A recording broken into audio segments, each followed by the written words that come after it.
இன்றைக்கி நம்ம சேனலில் சூப்பரான மேங்களூர் ஸ்டைலில் பீஃப் குழம்பு எப்படி வைக்கிறது நம்ம பார்க்கலாம்.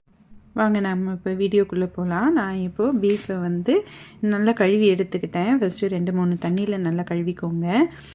மஞ்சத்தூளையும் உப்பும் நல்லா சேர்த்து நல்லா கழுவி எடுத்துக்கோங்க. அப்போ தான் அந்த கவுச்சி வாசனை இருக்காது. இப்போ நாம் ஒரு கடாயில் 2 ஸ்பூன் எண்ணெய் ஊற்றிட்டு 2 பட்டை 2 கிராம்பு இதை போட்டுக்கலாம். போட்டுட்டு நம்ம பொடியாக நறுக்கி வச்சுருக்க வெங்காயத்தை இது கூட நம்ம சேர்த்துக்கலாம்.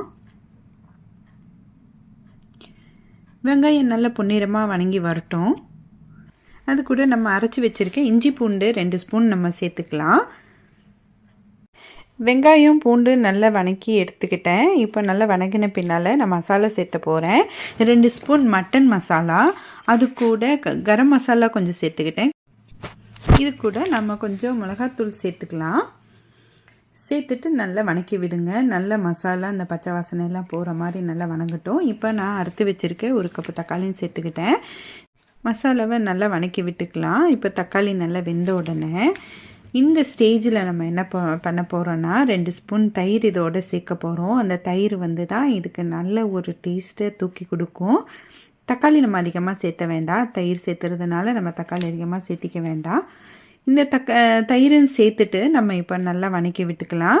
நல்லா கிளறி விடுங்க. நல்ல தயிர் ஈவனாக எல்லா இடத்துலையும் நல்லா பரவி நல்ல மசாலா ஆகிற மாதிரி சேர்த்துக்கோங்க. இப்போ நம்ம கழுவி வச்சுருக்கிற நம்ம பீஃபையும் இதோடு சேர்த்துக்குவோம்.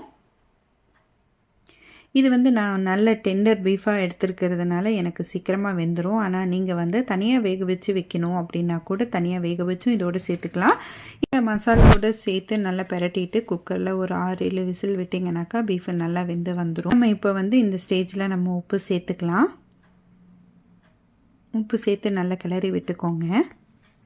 நம்ம அரைச்சி வச்சுருக்க தேங்காவையும் இதோடு சேர்த்துக்கலாம். சேர்த்து நல்லா கிளறிக்கோங்க. பாருங்கள், இப்போது கலரும் நல்லா இருக்குது, ஸ்மெல்லும் நல்லா இருக்குது, டேஸ்ட்டும் சூப்பராக வரும். கிளறிக்கலாம். இதோட இந்த தயிரோட புளிப்பு, தக்காளியோட புளிப்பு, உப்பு, காரம் எல்லாம் நல்லா சேர்ந்து வரும்போது ரொம்ப ரொம்ப டேஸ்ட்டாக இருக்குங்க. நம்ம இப்போ மூடி போட்டு 10-15 நிமிஷத்துக்கு வேக வச்சிடலாம். சூப்பரான பீஃப் குழம்பு ரெடி ஆயிடுச்சு.